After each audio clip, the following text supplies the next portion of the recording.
Some people enter your life like a summer storm, unexpected, overwhelming, and impossible to forget. For me, that person was Marcus Webb. And the cruelest irony, he belonged to my mother first. I'm Ethan Cole, and this is the story of how I fell in love with the one man I had no right to want. A story about stolen glances, unspoken truths, and the kind of connection that rewrites everything you thought you knew about yourself. This is about the night that changed everything, and the courage it took to choose love over guilt. The California sun felt different that August afternoon when Mom brought Marcus home for the first time. I was sitting on our Spanish-tiled patio, sketchbook balanced on my knees, trying to capture the way light filtered through the jacaranda trees. At 23, I'd moved back home after graduation, a temporary arrangement that had stretched into 8 months of figuring out what came next. "Ethan, honey, come meet someone special." My mother's voice rang out with a brightness I hadn't heard in years. Not since Dad left when I was 17, taking with him the weight of a marriage that had been crumbling for longer than either of them admitted. I set down my charcoal pencil and walked through the French doors into our sunlit living room. That's when I first saw him. Marcus Webb stood beside my mother, and the world seemed to tilt slightly on its axis. He was tall, 6'2" at least, with dark hair that curled slightly at his collar and the kind of build that suggested hours in a climbing gym rather than a weight room. But it was his eyes that caught me. Deep brown, intelligent, with laugh lines at the corners that suggested he smiled often and meant it. He wore a simple white button-down with the sleeves rolled to his forearms and dark jeans that fit him perfectly. He was 41 to my mother's 45, and devastatingly attractive in a way that made my throat go dry. "Ethan, this is Marcus," Mom said, her hand resting comfortably on his arm. "Marcus, my son, the artist I've been telling you about." "The artist who's much more talented than she lets on," Marcus said, extending his hand. His voice was warm, textured like aged whiskey. When our hands met, something electric passed between us, a recognition I didn't understand and immediately tried to dismiss. His grip was firm, his palms slightly calloused. He held my gaze for a moment longer than necessary, and I saw something flicker in his expression. Surprise, curiosity. I looked away first. "Nice to meet you," I managed, withdrawing my hand and shoving it into my pocket. "Marcus is a marine biologist," Mom continued, oblivious to the tension I felt crackling in the air. "He's been working on coral reef restoration in Indonesia for the past 3 years. He just moved back to San Diego last month." Trying to readjust to California traffic and remembering how to date in my 40s, Marcus added with a self-deprecating smile that made my mother laugh. They'd met at a gallery opening. One of Mom's interior design clients had invited her, and Marcus had been there supporting a friend's ocean photography exhibit. They'd been seeing each other for 6 weeks, and this was the first time she'd brought him home. "Stay for dinner," Mom insisted. "Ethan's actually an incredible cook when I can lure him away from his art." I wanted to make an excuse to retreat to my converted garage studio and avoid the confusing swirl of emotions Marcus's presence stirred up. But Mom looked so happy, genuinely, radiantly happy, and I couldn't bring myself to dampen that. "Sure," I said, "I'll make the paella." Dinner became a regular Thursday night tradition. Over the following weeks, I learned that Marcus was more than just devastatingly handsome. He was thoughtful, asking questions about my art that showed he actually listened to the answers. He was funny in an understated way, telling stories about diving mishaps and fieldwork disasters that had us all laughing until our sides hurt. He was kind. I noticed how he always helped clean up, how he remembered small details Mom mentioned in passing. And he was dangerously easy to be around. "So when did you know you wanted to be an artist?" Marcus asked one evening as we stood side by side at the kitchen sink, him washing while I dried. Mom had gone to take a phone call from a client, leaving us alone for the first time that night. I don't think I ever decided, I said, carefully drying a wine glass. It was just always the way I made sense of the world. Colors, shapes, the way light changes everything it touches. That's beautiful, he said, and something in his tone made me look up. He was watching me with an intensity that made my pulse quicken. Your mom showed me some of your work, the series you did on urban loneliness. It's remarkable. You have a real gift for capturing emotional truth. Thanks, I said, fighting the flush creeping up my neck. What about you? When did you fall in love with the ocean? His face softened. I was 8. My dad took me snorkeling in the Florida Keys, and I remember descending into this entirely different world. Silent, beautiful, alien. I realized the ocean had secrets, whole ecosystems we barely understood. I've been chasing those mysteries ever since. That must have been lonely sometimes, I said quietly. All those years abroad. It was, he admitted. I threw myself into work after my divorce 7 years ago. Used research as a shield, I think. Easier to study coral polyps than deal with my own emotions. He paused, handing me a plate. Your mom is helping me remember there's more to life than work. The words should have made me happy for her. Instead, they landed like stones in my chest. She seems really happy, I said, because it was true and because I needed to say something. She is, and I'm grateful for that. He hesitated, then added more softly, I know this must be strange for you, your mom dadding again. It's fine, I lied. She deserves to be happy. What I couldn't say, it's not strange because you're dadding my mother. It's strange because every time you smile, I forget how to breathe. It's strange because I lie awake thinking about you in ways that make me sick with guilt. I'd known I was gay since I was 15, though I hadn't come out to my parents until college. Mom had been supportive if occasionally clueless, in that well-meaning straight parent way. Dad had been fine with it, in a tone that suggested he very much was not, which partially explained why we barely spoke anymore. I'd had relationships, a 2-year thing with Daniel in college, a brief intense connection with a fellow artist named James that burned out as quickly as it ignited. I'd learned I was demisexual, needing emotional connection before physical attraction fully kicked in, which made my reaction to Marcus all the more confusing and devastating. I hadn't felt this level of attraction based on emotional connection in years, and it was directed at the one man I could never, ever have. I started avoiding Thursday dinners when I could, making excuses about gallery deadlines and art commissions. I spent longer hours in my studio, losing myself in canvas and paint, trying to exorcise feelings I had no right to harbor. But our house was only so big, and Marcus had become a fixture in our lives. One Saturday afternoon in October, I was working on a large abstract piece, all dark blues and grays, channeling my confusion into color and form, when someone knocked on my studio door. It's open, I called, assuming it was Mom. Marcus stepped inside, ducking slightly through the doorframe. He wore a faded t-shirt from some marine biology conference and jeans worn soft with age.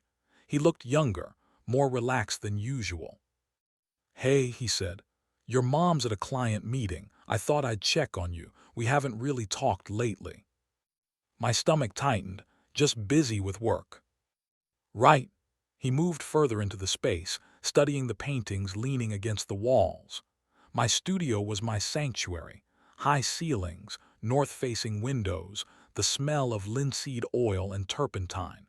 Having him here felt like an invasion of the one place I could escape thoughts of him. He stopped in front of my current canvas. This is powerful, he said quietly. Turbulent. What inspired it? You, I thought. All the feelings I can't name and can't escape. Just exploring some emotional themes, I said vaguely. Marcus turned to face me and his expression was serious. Ethan, have I done something to upset you? What? No, why would you think that? Because you've been avoiding me for weeks. Every time I walk into a room, you find a reason to leave. And He ran a hand through his hair, a gesture of frustration I'd never seen from him before. I value your friendship. Your opinion matters to me. If I've overstepped somehow, I need to know. The sincerity in his voice nearly broke me. You haven't done anything wrong, I said, setting down my brush. I've just been in my head lately. It's not about you. It was entirely about him, but what could I say?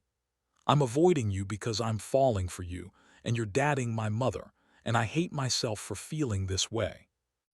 Marcus studied me for a long moment, and I had the unsettling sensation that he saw right through me. Okay, he finally said. But Ethan, whatever you're working through, you don't have to do it alone. I'm here if you need someone to talk to. The kindness in his offer made everything worse.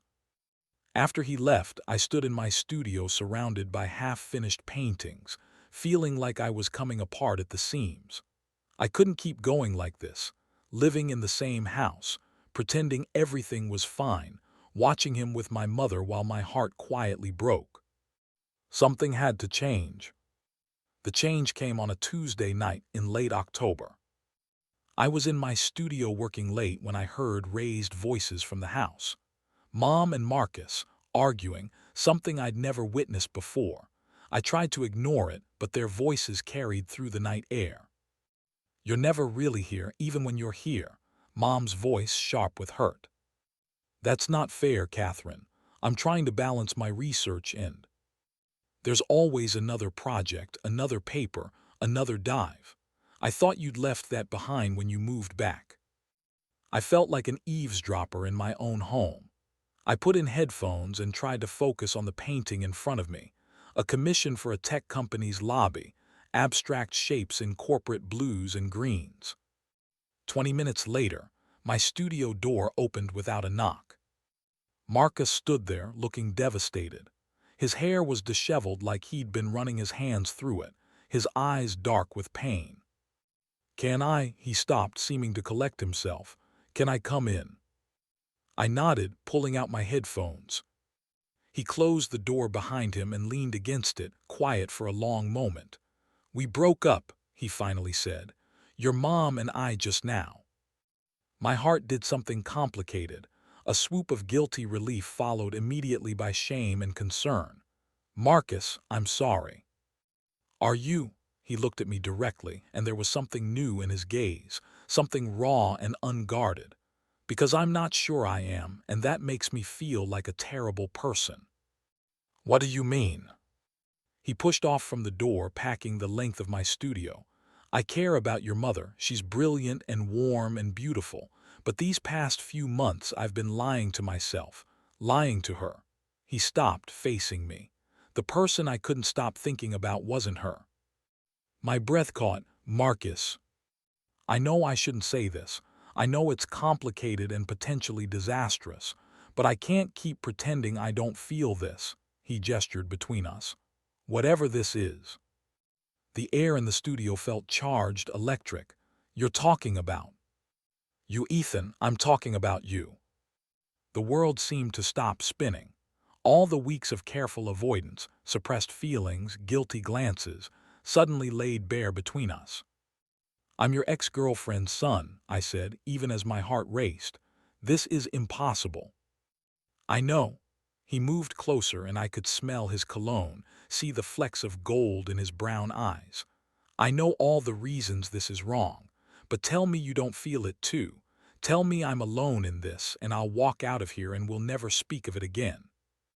I should have lied, should have protected us both from this impossibility, but I'd been lying to myself for months and I was so tired of pretending. "You're not alone," I whispered. End of part 1. What happens next will test everything Ethan and Marcus believe about love, loyalty, and the courage to choose happiness. In part 2, we'll witness the aftermath of this confession, the complicated conversation with Catherine, and the beginning of a connection that neither of them expected, but both desperately need. For a moment after my confession, neither of us moved. The admission hung in the air between us like morning mist, beautiful, fragile, impossible to hold. Then Marcus crossed the space between us in 2 strides. He stopped inches away, close enough that I could feel the heat radiating from his body, could count the shades of brown in his eyes. His hand lifted, hovering near my face, asking permission without words. I nodded, barely breathing. His fingers brushed my cheek, gentle as a whisper. "I've wanted to do this since the day we met," he said, voice rough with honesty. "I felt so guilty every time I looked at you, every time you smiled and my heart did this stupid flip. I told myself it was nothing, that I was projecting, that I just needed to focus on your mother. But Ethan—" "I know," I said, leaning into his touch. I tried to convince myself I was imagining it, that these feelings were just some weird psychological reaction to seeing my mom happy. But every time you walked into a room, the air changed. Every time you said my name, something in me responded. "This is going to hurt her," Marcus said, and the pain in his voice was real. "I never wanted that." "Maybe we shouldn't," I started, but he shook his head. Don't offer to sacrifice this before we've even begun. I spent 7 years running from vulnerability, burying myself in work because it was safer than feeling. I won't do that anymore." His thumb traced my jawline. "But I also won't pursue this unless we do it right. Your mother deserves honesty and respect." The fact that his first concern was for her, even now, made me fall a little harder. "What does doing it right look like?" I asked. "I need to talk to her. Really talk, not just the argument we had tonight. She deserves to understand that this wasn't about her, that she's incredible, and this is about me realizing I'd been ignoring my own truth." He stepped back, and the loss of his warmth felt physical. "And you need to talk to her too. She's your mother. That relationship is more important than anything between us." He was right, and I hated and loved him for it in equal measure. "When?" I asked. "Tomorrow. I'll call her in the morning, ask if we can meet for coffee, neutral territory." He moved toward the door, then paused.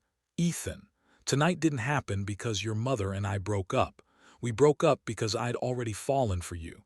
I need you to understand that distinction." After he left, I sat on my studio floor surrounded by paintings and possibilities, feeling like I'd stepped off a cliff into open air, terrified and exhilarated, and not at all sure where I'd land. I barely slept. At dawn, I was already in the kitchen making coffee when Mom appeared, wrapped in her silk robe, eyes puffy from crying. "Morning, honey," she said, her voice deliberately bright in that way people use when they're trying not to fall apart. "Mom," I set down my mug, "I'm so sorry about last night." She waved a hand. "These things happen. We wanted different things. He wants to keep traveling for research, and I'm ready to build something stable here. It's nobody's fault." But there was more to it than that, and we both knew it. I needed to tell her, but the words stuck in my throat like glass. She studied my face. "You look terrible, didn't sleep." "Not much." "Join the club." She poured herself coffee and sat across from me at our kitchen table, the same table where we'd shared countless meals with Marcus. "You know what's strange? Part of me feels relieved, like I'd been trying to make something work that wasn't quite right."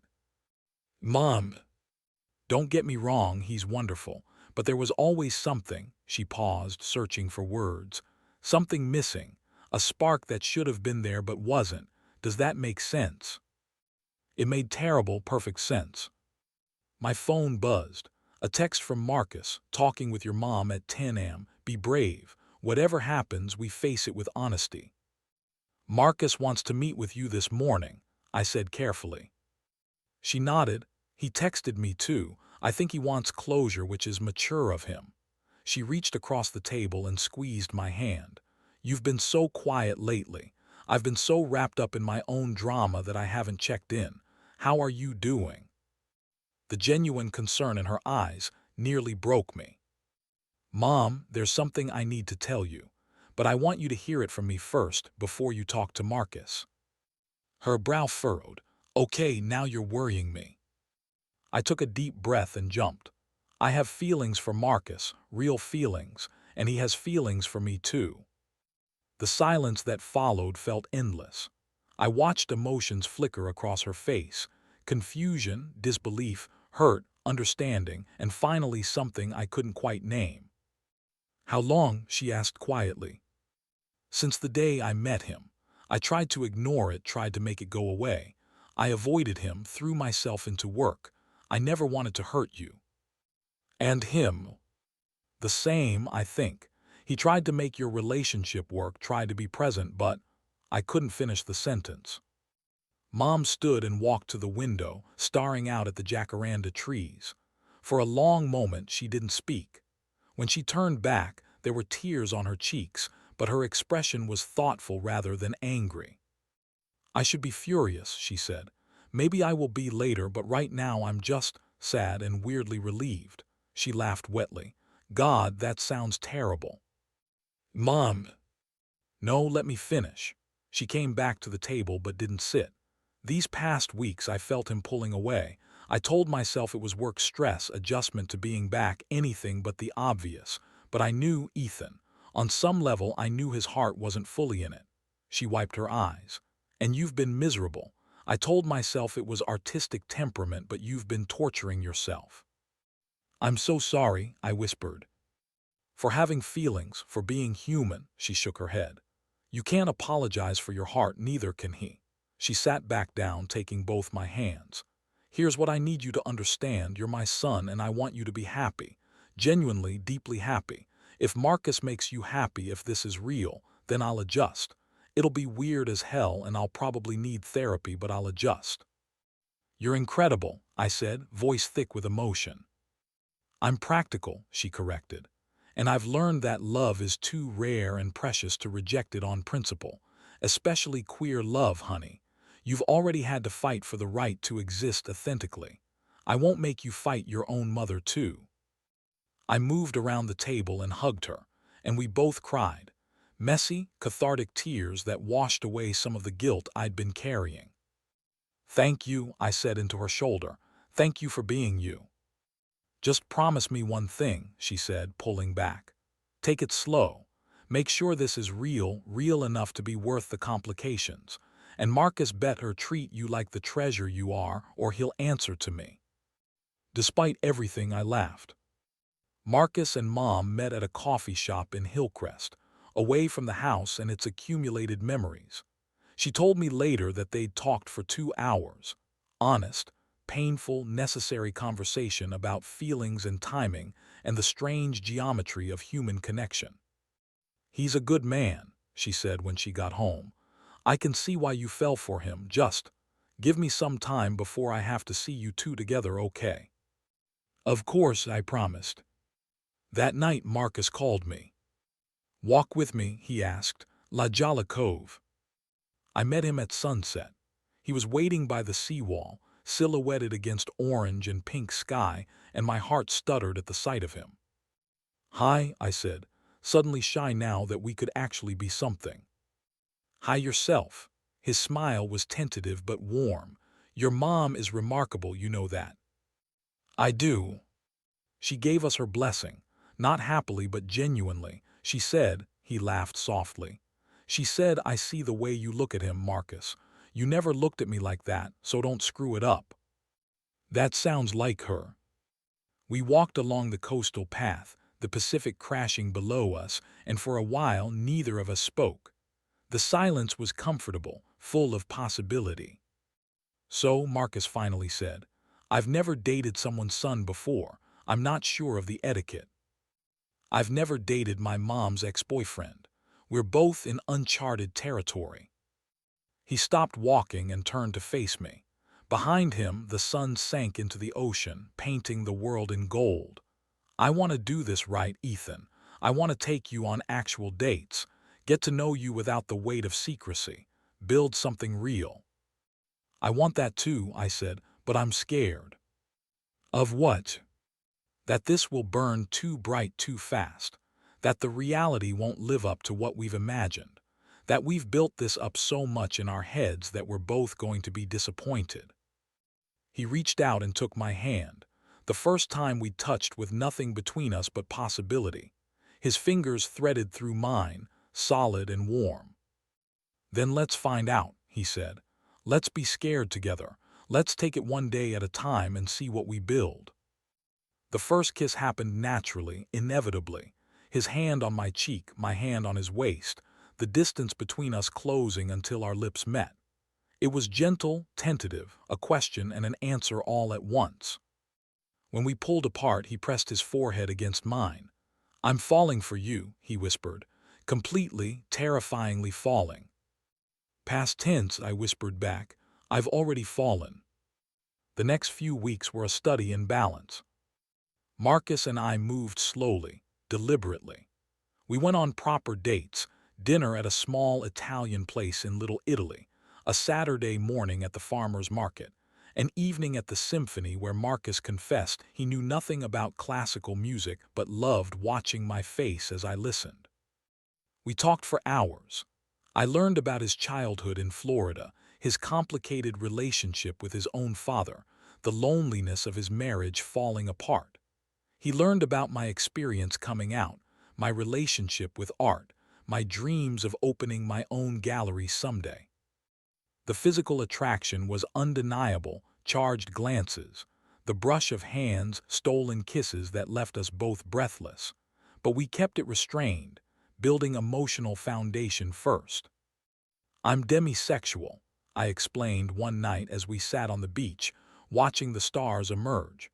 "I need the emotional connection before the physical really clicks." "I'm 41 and finally figuring out I might be somewhere on the bi spectrum," Marcus admitted. "I've spent so long thinking in rigid categories that I never examined what I actually felt versus what I thought I should feel." "How does that feel, figuring it out now?" "Liberating, terrifying, right." He pulled me closer, his arm around my shoulders. "Mostly right." Mom kept her promise, giving us space while adjusting to the new reality. She threw herself into a big design project, and I suspected it was partly therapeutic. But one Sunday morning, she invited us both to brunch. It was awkward at first, all of us navigating new social territory. But halfway through the meal, Mom started telling embarrassing stories about my childhood, and Marcus was laughing, and somehow it became okay. Not perfect, but okay. "I'm proud of you both," Mom said as we cleared the table, "for being brave enough to choose this." In December, I had my first solo show at a small gallery in North Park, 20 paintings exploring themes of identity, connection, and transformation. Marcus had watched me prepare for weeks, had listened to me panic about whether the work was good enough, whether anyone would come. Opening night, the gallery was packed. Friends from art school, Mom's design clients, curious strangers drawn by the buzz. I stood in the center of my own work, overwhelmed and grateful. And there was Marcus, looking devastating in a dark suit, studying each painting with genuine attention. When he reached the final piece, a large canvas I'd titled Collision, he stopped for a long time. It was abstract but emotional, blues and golds swirling together in a moment of beautiful chaos. It was about the moment two people meet and everything changes. "This one," he said when I joined him, "this is us, isn't it?" "Yeah," I admitted, "it is. I want to buy it." "It's not for sale." "Everything in the show is for sale," I checked. I smiled. "Not that one, that one's mine, a reminder of how we started." He turned to me, eyes soft. "You're extraordinary, you know that." Before I could respond, someone called my name, a collector interested in one of the pieces. But as I walked away, I felt Marcus's gaze on me, warm and steady as a lighthouse beam. By the end of the night, I'd sold 12 paintings. The gallery owner was ecstatic, already talking about a follow-up show. Mom hugged me, crying happy tears. Friends congratulated me, telling me they'd always known I had it in me. But the moment that mattered most came later, after everyone had left. Marcus and I stood in the empty gallery, surrounded by the handful of paintings that hadn't sold, and he took my hand. "I love you," he said simply. "I know it's soon and maybe I shouldn't say it yet, but I do. I love you, Ethan Cole. My heart felt too big for my chest. I love you too. We kissed in the empty gallery, surrounded by my art, building our own kind of masterpiece. Messier and more complicated than anything on canvas, but more beautiful for its imperfections. End of part 2.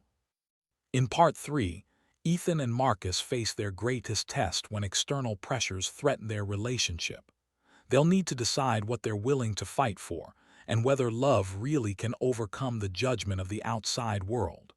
The conclusion will bring resolution, growth, and a future neither of them expected, but both deserve. January brought California winter, mild by most standards, but gray and introspective. It also brought Marcus's research team back into his life. Dr. Elena Rodriguez had been Marcus's colleague for 12 years, his co-author on dozens of papers, and I learned over an awkward dinner, his closest friend. She was brilliant, fierce, and fundamentally opposed to what she called throwing away his career for a quarter-life crisis. "No offense," she said, directing the words at me while speaking to Marcus, "but you're about to get the offer of a lifetime. The Maldives project is 3 years of fully funded research with the best team in the world, and you're going to turn it down for," she gestured vaguely. "For Ethan," Marcus said firmly, "for the relationship I want to build here." We were at a seafood restaurant in La Jolla, and I'd never felt more out of place. Elena was talking about research opportunities and publication records, and I was an artist who barely understood what marine biologists actually did all day. "The Maldives?" I asked quietly. Marcus reached for my hand under the table. "They want me to lead a coral restoration initiative.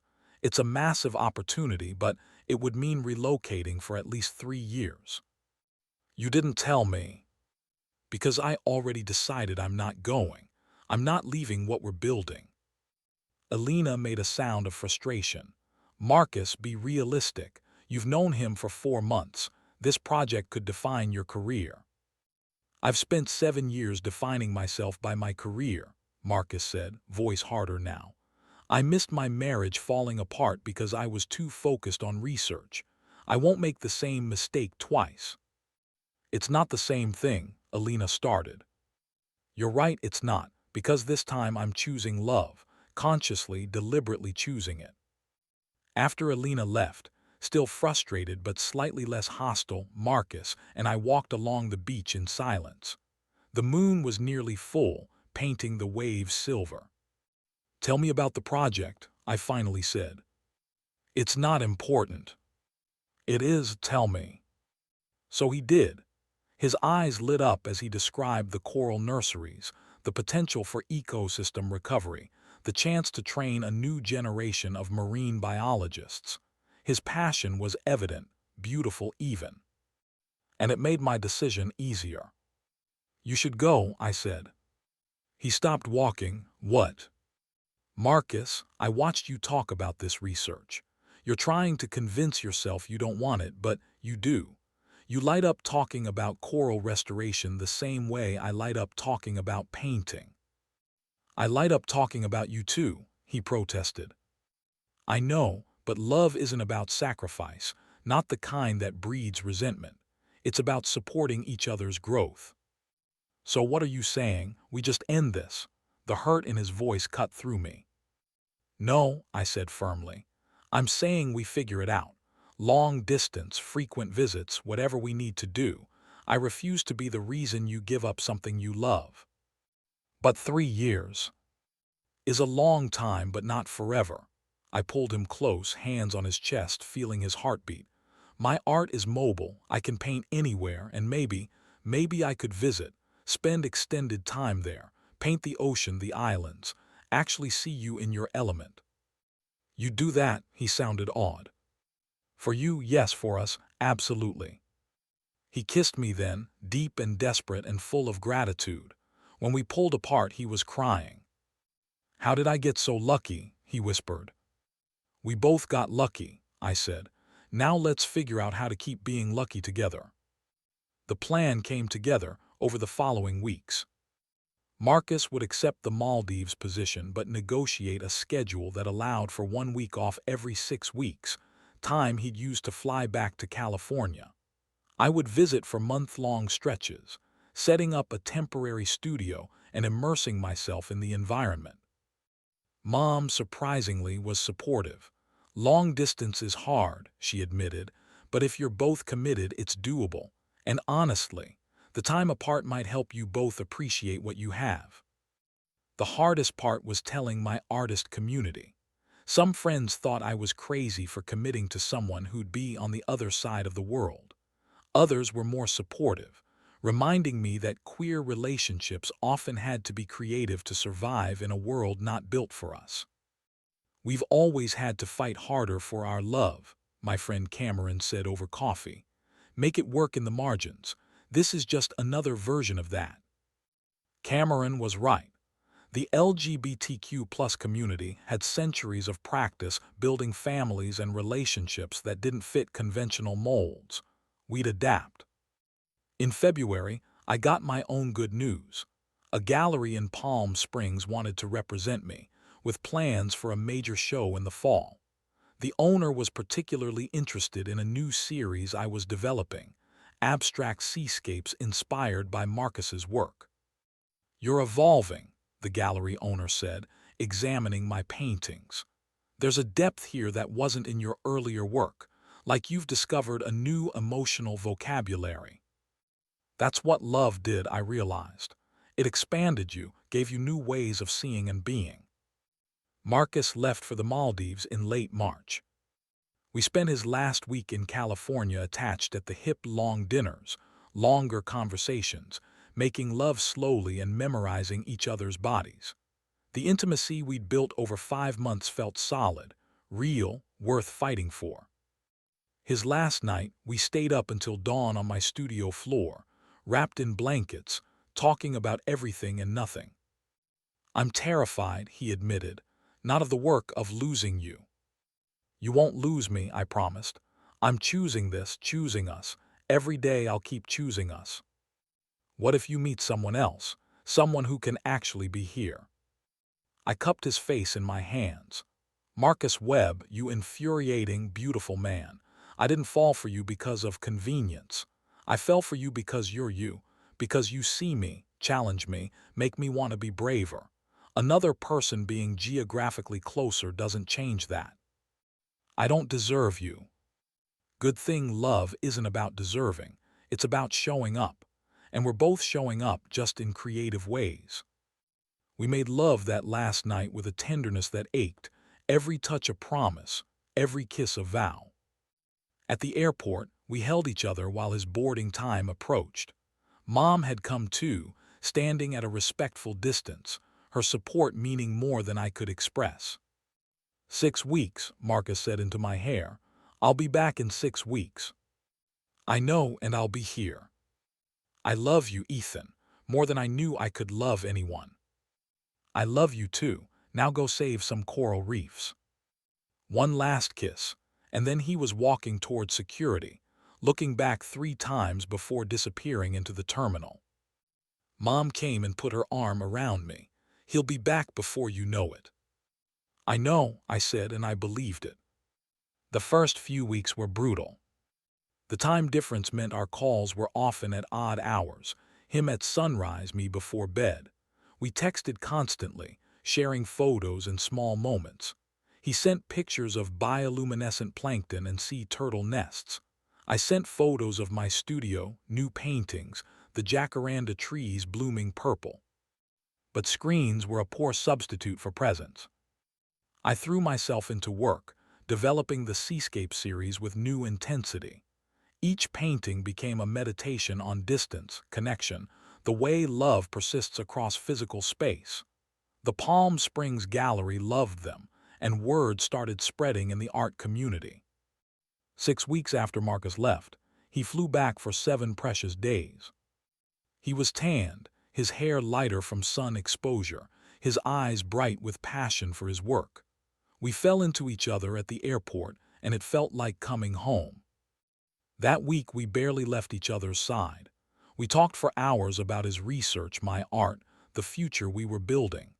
The physical connection was even more intense after absence, every touch electric, every kiss a rediscovery.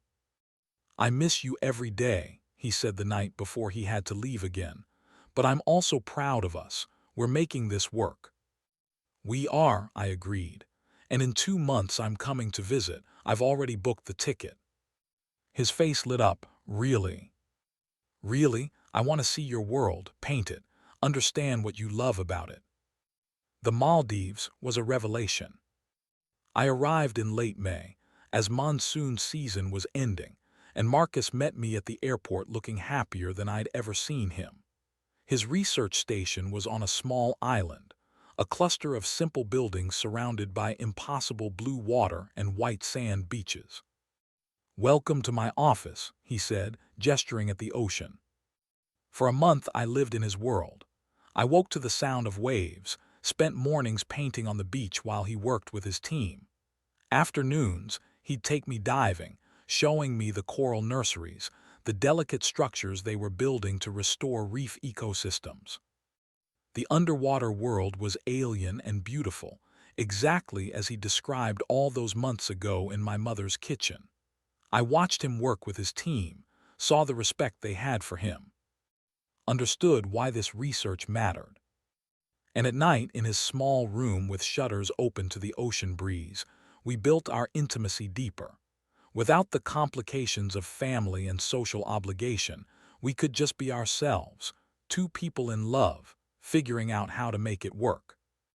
"You're thriving here," I observed one evening as we sat on the beach watching sunset. "I am," he agreed, "but I'm only whole when you're here too." I showed him the paintings I'd been working on, seascapes that captured the light and color of the Maldivian Ocean, abstract pieces exploring themes of connection across distance. "These are your best work," Marcus said, studying them with his scientist's eye for detail. "You've found something new here." "I've found us here," I corrected, "the fullest version of us." Before I left, Marcus introduced me to his entire research team at a beach bonfire. Even Alina was there, considerably warmer than our first meeting. "He's different with you," she admitted, sitting beside me in the sand. "Happier, more balanced. I was wrong to judge before I understood." "Thank you," I said. "It means a lot." "Just keep making him happy," she said. "He deserves it." The year continued in rhythms of distance and reunion. Marcus returned to California for his scheduled breaks, and I made 2 more extended visits to the Maldives. My art career flourished. The Palm Springs show was a success, leading to commissions and more gallery interest. I was making enough to support myself, to afford the travel that kept us connected. In November, during one of Marcus's visits home, he met me at a coffee shop with something in his expression I couldn't quite read. "I've been thinking," he said, "about year 3 of the project." My stomach tightened. "Okay." "The final year is mostly data analysis and paper writing, work I could do remotely at least partially. What if," he took my hand, "what if I came back, not full-time but 60-40 split, base myself here, make short trips there as needed?" Hope bloomed in my chest. "You could do that." "I've talked to my team. With the infrastructure we've built, they can handle on-site work. I can consult remotely, fly back quarterly. It would mean less field time, but—" he squeezed my hand. "I want more us time. I want to wake up next to you more than 8 weeks a year." "What about your career?" "We'll be fine. I'm established enough to work flexibly. And honestly, these months have taught me that I'm a better scientist when I'm also a complete person. You make me complete, Ethan." I launched myself at him, kissing him right there in the crowded coffee shop, not caring who saw. "Is that a yes?" he asked, laughing. "That's absolutely a yes." A year and a half after Marcus first walked into our living room, we hosted a celebration at the house. Mom had helped plan it, insisting on catering from Marcus's favorite Italian place, arranging flowers from her design contacts. Cameron and my art friends mingled with Marcus's research colleagues who were visiting California. Alina was there, charming everyone with stories about underwater mishaps. I stood on the patio where I'd been sketching that first afternoon, watching the party, feeling overwhelmed with gratitude. Marcus found me there, sliding an arm around my waist. "What are you thinking about?" "How much has changed, how much I've changed." "We both have." He kissed my temple. "You've taught me that love doesn't have to be a sacrifice, that the right person expands your world instead of limiting it." "You taught me to be brave," I countered, "to choose love even when it's complicated." Mom appeared carrying 2 glasses of champagne. "Toast time, you two, come on." We gathered everyone on the patio. Family, friends, colleagues, all the people who'd supported us through the complications and distances. "To Ethan and Marcus," Mom said, raising her glass. There were tears in her eyes, but she was smiling. "Who taught me that love doesn't follow rules, it follows hearts. Who proved that sometimes the most unexpected connections are the ones that change everything. I'm proud of you both." "To love that's brave enough to be complicated," Cameron added.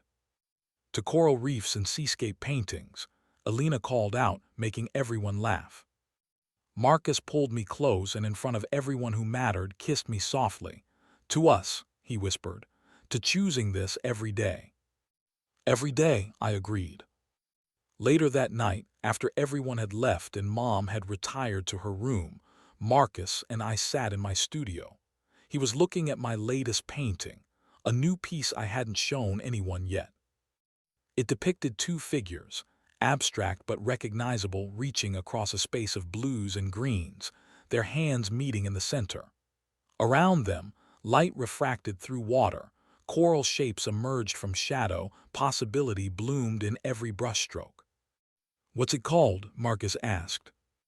"The Choice," I said, "because that's what this is. Every day we choose each other. We choose to make this work. We choose love over fear." He turned to me, eyes shining. "I have something for you." From his pocket, he pulled a small box. Inside were 2 matching rings, simple silver bands with tiny wave patterns etched into them. "I know we can't legally marry yet, not until you turn 24 and I turn 42, he said. "But I wanted you to have this. A promise. A symbol that I'm choosing you, choosing us for as long as you'll have me." My hands shook as I took the ring, as he slipped it onto my finger. "Forever," I said. "I'll have you forever." We made love that night in my studio, on the same floor where I'd first admitted my feelings, where we'd taken the first frightening steps toward this impossible, beautiful thing we'd built. The gallery opening in Lowe's Angels was my biggest yet, a major space in the Arts District, a show titled Tides and Transformations. Marcus stood beside me, his hand warm in mine, as collectors and critics admired paintings born from our relationship. The centerpiece was Collision, the painting I'd refused to sell 2 years ago, now on loan from my personal collection. "Mr. Cole," a journalist approached with a recorder, "your work explores themes of connection and distance. Can you talk about what inspired this series?" I glanced at Marcus, who smiled encouragingly. "Love inspired it," I said simply. "The kind of love that asks you to be brave, to grow, to meet each other across whatever distances exist. My partner taught me that love isn't about convenience. It's about showing up, adapting, choosing each other every day." After the interview, Marcus pulled me aside. "I have news. The Maldives project results are being published in Nature next month. Career-making stuff." "Marcus, that's incredible." "And I've been offered a position at Scripps Institution of Oceanography, here in San Diego, full-time, starting in 3 months. My heart leapt. "You'd be home." "I'd be home. We'd have a normal life, well, as normal as 2 people like us can have. What do you think?" I kissed him, right there in the gallery, surrounded by our story painted on canvas. "I think we're just getting started," I said 1 year later. We moved into a house in North Park, small but ours, with a studio for me and an office for Marcus. Mom helped us decorate, completely comfortable now with our relationship, even joining us for Sunday dinners where she'd sometimes bring a date of her own. On the anniversary of the night that changed everything, Marcus and I drove to La Jolla Cove. We walked the same path we'd walked when we first admitted our feelings, the Pacific crashing below us, the California sunset painting the sky in impossible colors. 3 years ago, I walked into your mother's house, Marcus said, and my entire world tilted. I'd spent so long thinking I knew who I was, what I wanted. You changed all of that. For the better, I asked. For the absolutely better. He stopped walking, turning to face me. Ethan Cole, you're the love of my life, my partner, my home, my favorite adventure. Will you marry me? For real this time, not just promise rings. From his pocket, he produced another box. This one held a simple gold band with a tiny sapphire, blue as the ocean that brought us together. Through happy tears, I said, yes, 1,000 times yes. We celebrated that night with friends and family, with Mom toasting tearfully to the most unconventional, beautiful love story she'd ever witnessed. Cameron declared us relationship goals for all queer millennials everywhere. Alina video called from the Maldives, threatening Marcus with bodily harm if he didn't treat me right. But the moment that mattered most came later, in our own home, in our own bed, holding each other in the darkness. Thank you, Marcus whispered, for seeing me, for loving me, for choosing this wild, complicated, beautiful life with me. Thank you, I whispered back, for being worth choosing. Outside, the California night was soft and warm, full of possibility. And inside, we held each other close, two people who'd found unexpected love and had the courage to build something extraordinary from it. Some people enter your life like a storm, unexpected, overwhelming, impossible to forget. Marcus Webb was my storm, my revelation, my home. And this was our story, complicated, unconventional, and absolutely ours.